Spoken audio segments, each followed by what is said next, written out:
Welcome to another episode of the Never Quit podcast. In this episode, I have Patrick Kalenzi next to me. Where are you from originally? I'm originally from Uganda, East Africa. And that's where I moved from to Colorado.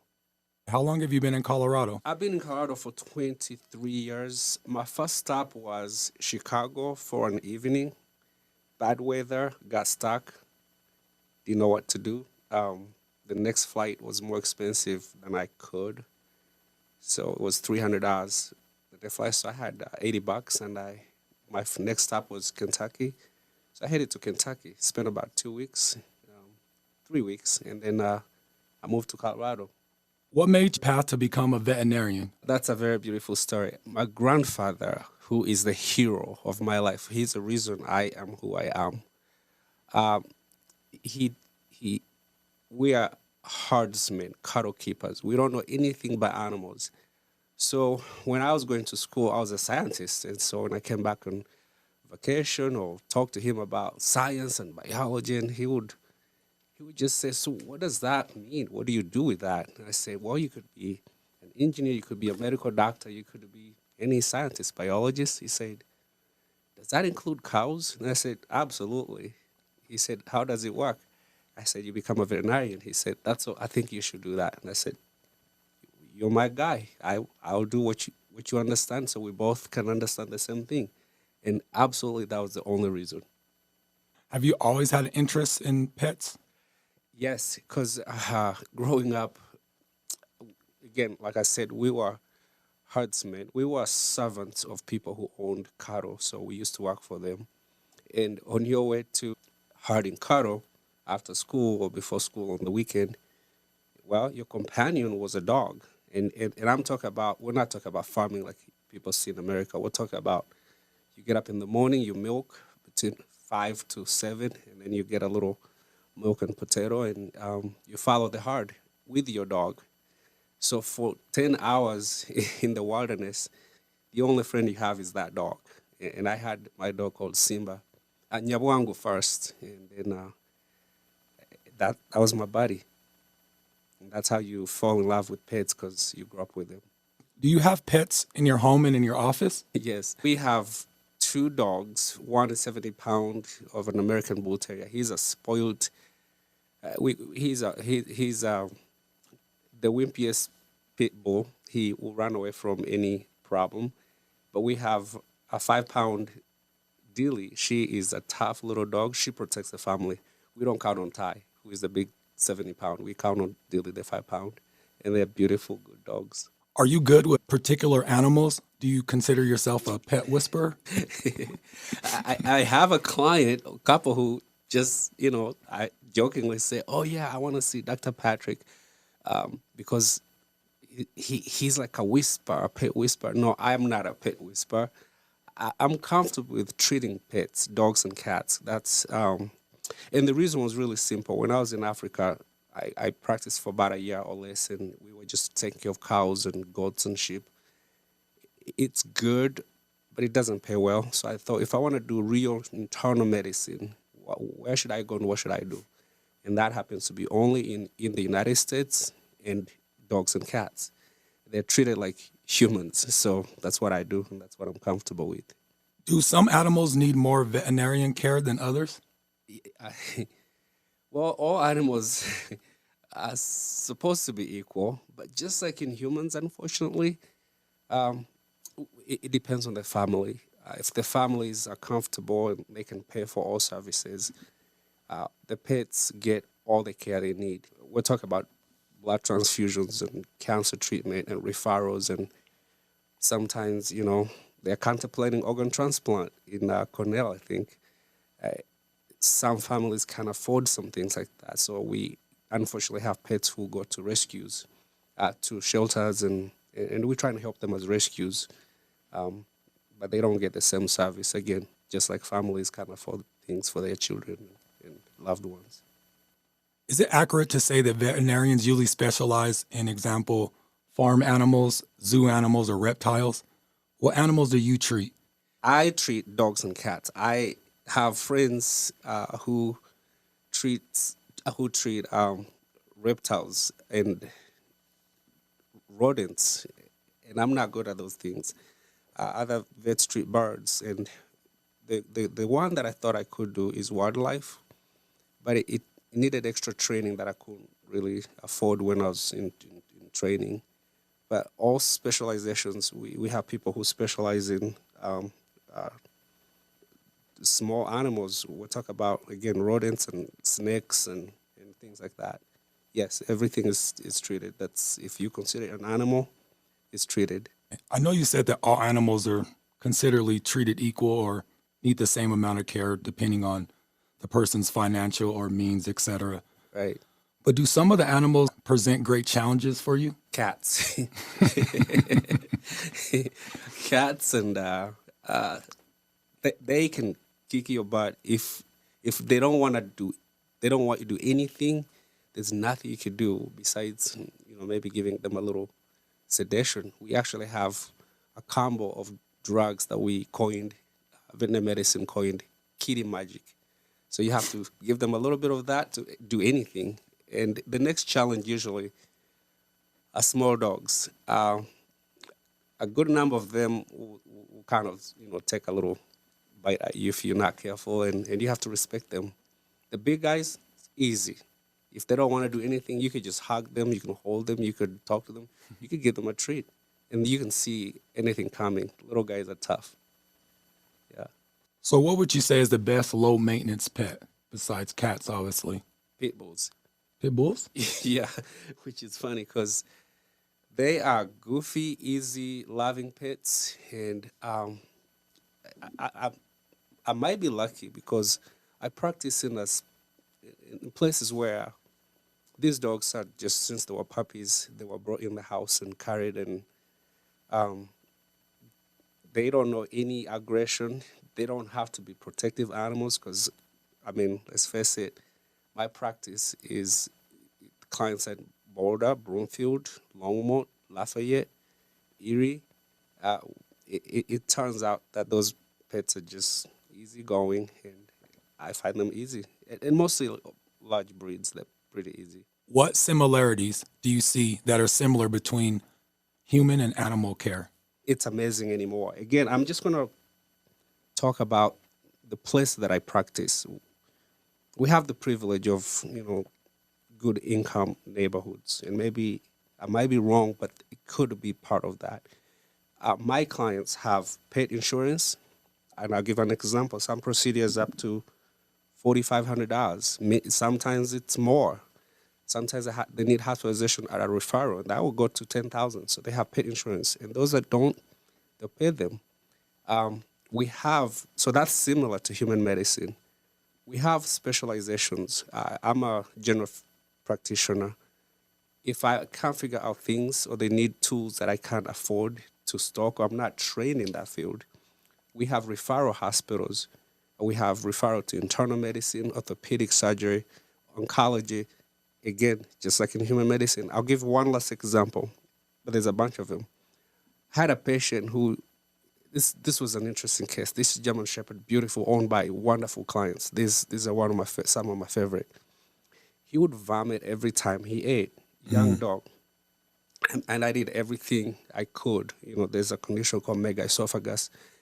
That's where the esophagus gets a little bit elastic. It just enlarges more than it should, and it can't push food down the throat. Down to the stomach. And unfortunately, it could be genetic. It could just be, sometimes an autoimmune disease, sometimes just, misfortune. There are medication you could use, but there's a surgery that this dog, the owners drove out of state.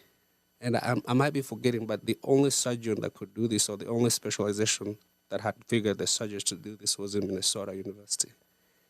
And that was amazing. So we have referrals just like Mayo Clinic. There are places that can do services for pets, and the owners will fly their dogs out there. So that's a lot of things in common, to humans. How important is it to build and maintain a relationship with your clients, and how do you do that? Oh, yeah. Referrals is definitely. Yeah. I've been in the area for a long time. We have our families there. For us, our veterinary hospital, we treat clients as friends. One of the things I thought about when I was starting my own business is there's a lot of competition. There's a lot of veterinary hospitals in the area, literally every half a mile. When a client chooses to come to me, they've usually driven past 3 hospitals or 2. I look at them and say, these are like my friends. Sometimes my friends actually don't pay me. So when a client comes to us, either by word of mouth, by advertisement, we don't advertise too much. I consider them friends. They want you to be better. They're supporting you. What I do is my focus is to treat that with the best care at the most modest cost possible and as minimal time spent possible. And if I can't figure it out, I'll find somebody who could do it. That kind of practice, that kind of habit and discipline that I instill in our employees, we have 4 doctors between 2 of our hospitals. It goes a long way, and people tell somebody else how good we did, and we keep growing, and we're growing really fast. That's beautiful. I've read that there's a serious shortage in veterinarians. What would you say to encourage a young person to enter this field? That's true. It used to be a bunch of vets. When I got my license here, there were, the people who own veterinary hospitals, it was pick and choose whoever you wanted because there was a lot of us trying to get the job. Now we have to pay recruiting companies, and I'm going to reveal this, to a tune of $30,000 to find your vet, which is also not easy, and that's because students have been discouraged to go to veterinary medicine because of the abuse of our career, sometimes the disrespect we see. Most of the students, like, for instance, for me, I went to veterinary medicine because my grandfather thought that's what he and I could understand, and I wanted to honor him.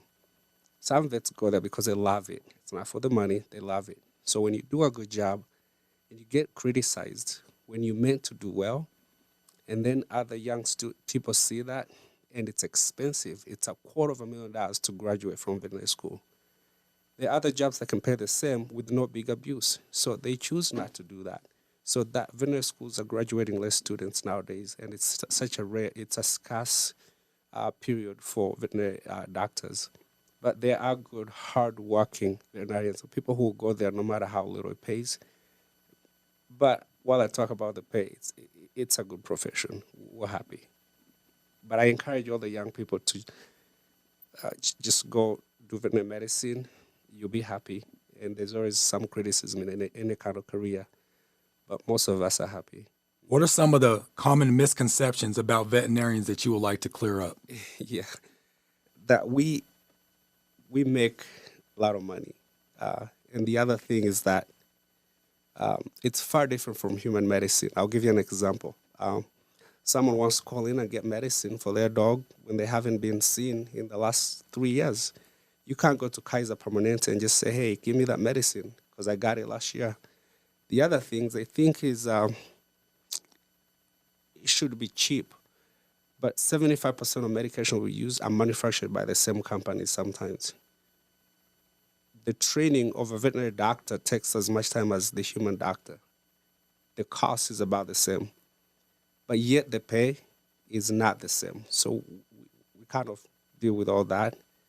Those are the misconceptions that I hope people would understand how much it costs to train a veterinarian, how hard work they do. We work from 7:30 to 6, and sometimes if you have a case, you stay. And sometimes, again, the families don't see us a lot. For a pet that usually is not that much, but we enjoy doing this thing. We love pets. Uganda has the least immigrants of the United States of any African nation. Have you ever felt like a minority within a minority being here in the United States? Not really, because Ugandans have such a good community of people. There is a good number of, in Colorado, for instance, I'm just going to put a random number, but when we've had these picnics and Uganda Independence Day, and it could gather up to 400, but we know there's more than 600 Ugandans. The good thing with Ugandans is they tend to get together and have that union and, Ugandan community. They are really good with each other. Whenever we have a problem as a community, for instance, most Ugandans don't. Our thing is when someone dies, we don't cremate. We take the body back home and we bury that body. when that happens to any one of us, usually for people who can't afford to do that, we all come together and help each other. Even if you don't hang out with people, when that happens, I'm not good at hanging out, but when that happens, I go.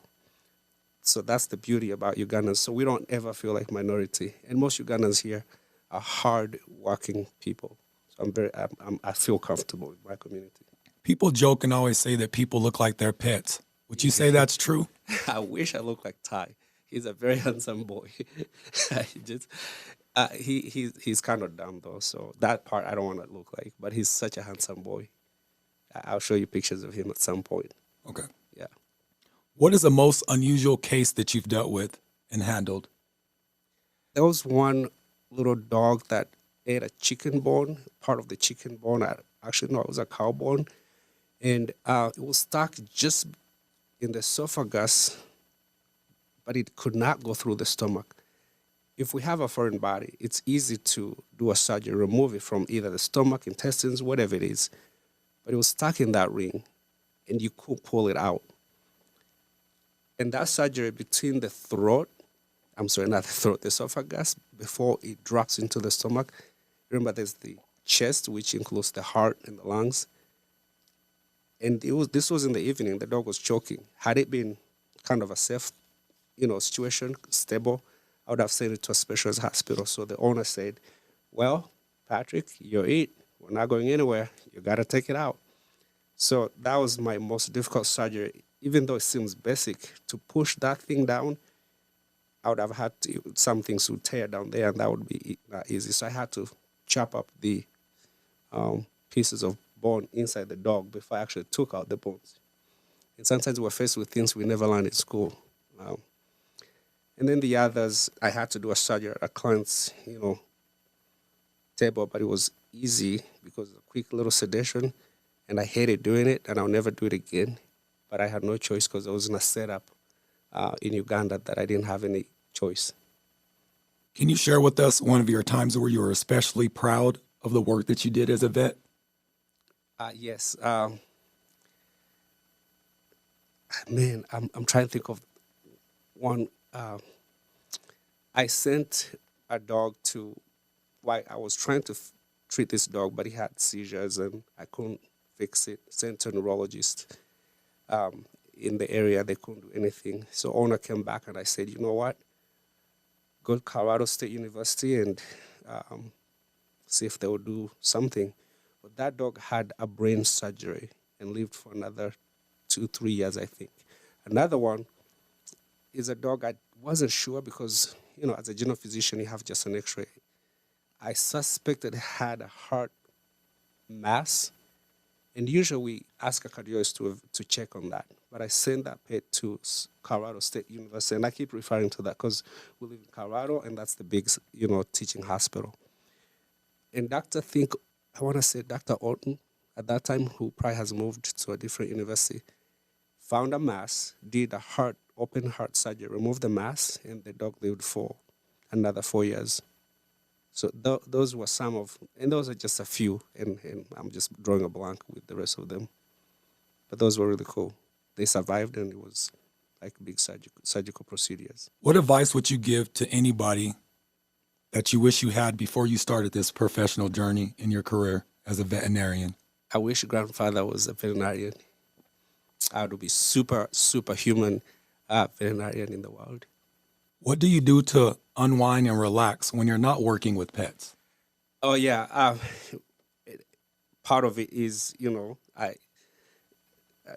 have actually helped me do that. I work out and lift weights, and I do boxing. And thankfully, Coach Q, we call him Coach Q, he put me through a workout, with my boys, and he's a nice guy. He realized that I was older, and he gave me a few breaks here, but he's not very forgiving. And that's how I relax, boxing and bodybuilding, and it's my fun. And then spending time with my boys and wife. We're not working out, but I relax more in the gym with the boys and training. If you could operate an animal sanctuary anywhere in the world, what would it look like and where would it be? I would have one definitely in Uganda. because it's a beautiful natural setup. They have, they have all the national parks and everything, and there is a lot of space and places for animals that I see could live a very natural, beautiful life without ever running out of food or scarcity of or different weather patterns, and that could be something I can do. Have you ever been in a room and had to leave without laughing? Yes, with difficult clients, I sometimes 99% of the time I'm joyful. It's a pleasure. I talk too much. Funny enough, when I'm at work, it's like a stage. I love it. It's a challenge. I see clients as friends. I'm excited that they chose me. They chose my other vets, doctors. But when I have someone come in and they need help, it's easy. We help them every day. When I have someone come in and they're entitled and they are demanding and they kind of a little disrespectful, there's never a smile. And it goes usually differently. And I'm praying so that I can change that, that flaw. So you all should pray for me. Have you ever been in a situation where you ever wanted to quit in any circumstance? Never, never. I'll do it until my last breath. My goal is I don't think I'm gonna ever retire from treating animals. I'll retire from doing it for money. But if I retire, I know my wife is gonna bring all her friends' dogs. My children are gonna bring all her friends' dogs, my neighbors, and my other friends. So I really be working for free. So I'm gonna stay at work for forever. I'm not doing it for free. So I know what's gonna happen as soon as I retire. Sharon's gonna bring a bunch of her friends with their dogs and cats, and Ian and Aaron with their friends, and they'll have girlfriends. So I'm staying at work to get paid. But I love it. It's easy for me. Do you recall the first time that you came to the U.S., the first hip hop song you heard? I know that might be Yes, tricky, but no, I do. Because when I arrived, after I got out of a bus, 28-hour ride, but RTD dropped me off at a gas station. My friend picked me up, and it was Ja Rule playing, and it's one of my favorite. It was one of my favorite songs. I actually I forget the song, but it's one of his big hits. you had a lot of hits, so Yeah. he was very popular at the time. Ja Rule, yeah. Give me 3 things that you can't live without. Besides family, the gym, chicken and rice. I think my friends would think pretty much I would lie if I didn't say that. Tell us one of the biggest lessons that you learned from your grandfather growing up. Love, care, work until you can't move. Those are the big 3. And I'll give you an example, something you may not. But in December, just about a month, 2 months ago, we were in Africa. My wife and Ian and Aaron, my 2 boys, we went back, and I purposely made a point to pay for a very nice big family reunion. And the grandfather's not there anymore, just so people know. But I invited everyone in the family, both my wife and my grandfather's side. We had about 300 people in one place. The joy I had, the gratitude I had, was to see grandfather's people happy, joyful, dancing, drinking, eating. And these are people sometimes that live in the countryside. They haven't had a chance to be in the city and have like subwoofer, music, decoration. But I made a point to bring them to that point so they could jubilate, rejoice, and be happy with me. Something I think grandfather would have appreciated. I did that. I'm going to keep doing it every 2 years.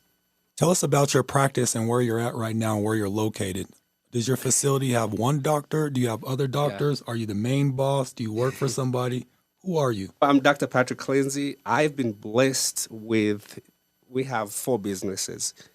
We have the main hospital, which is over 5,000 square foot. It's called Rock Creek Veterinary Hospital. It's in Broomfield, right in prime area near the mall, off of 36 Flatirons. So that's called Rock Creek Veterinary Hospital. We have another right across in the same parking lot. We have a grooming shop called Rock Creek Spa, Grooming and Spa. We have another veterinary hospital in a town called Niwot. It's a small town. between Boulder and Longmont. And well, the fourth business is my wife's business, which is coming up and it's doing great. It's called Sharon's Beauty Empire. So we've been blessed with all these businesses here. We have a few in Uganda, but this is for the United States. So we've been lucky and we have a lot of support in the area. Tell us, what was the most eye-opening experience that you witnessed thus far in life? Something that was surprising. That America is not what I thought it was before I moved here. There's just sometimes just as much poverty as there is for some people in Uganda. One thing that I was surprised is that we have more homeless people in the United States than we have in Uganda. Older people here are, treated different, sometimes without family around. In Uganda, old people live and die with family around. And the other thing I realize is that most Americans are not as educated as we think when we are not here. And the other final thing is that I had no idea how many people thought my story was inspiring to them. As an African boy growing up, I wrote a book. I didn't want to add that to the business, but it's something that most people can actually relate to the story in a whole different part of the world. And they tell me that, and it makes me really happy and surprised. So that's really what, was eye-opening. What words of encouragement would you give somebody that wants to be a veterinarian and wants to give up on it because it seems so difficult? That every year it's a wave. We have a few years where veterinarians are paid modestly well. We make a good living. We do fine. Then there's another year that there are no veterinarians and they are paid pretty good. Not far from human doctors. So if you are thinking about quitting, not going to veterinary medicine, look at me. I'm doing really well. You should do it. And I'm not the smartest. I just work hard. And if you're in the United States, you should actually do it. So I encourage you to do it. You'll have a very happy life. Tell the people where they can reach you at. Locations, website, spell out your business that you own so they can find you. Where do you want the people to find you at? Thank you so much. So like I said, I have 4 businesses. The veterinary hospital that I spend more time on, we have 4 doctors in between the 2 veterinary hospitals. It's called Rock Creek Veterinary Hospital. The number there is 720-669-4200. The pet spa, I have so many businesses, I don't even know the number in my head, but it's called Rock Creek Grooming and Pet Spa. The Niwot Veterinary Hospital is 303-652-2194. It's in Niwot. You can go to my website for my story.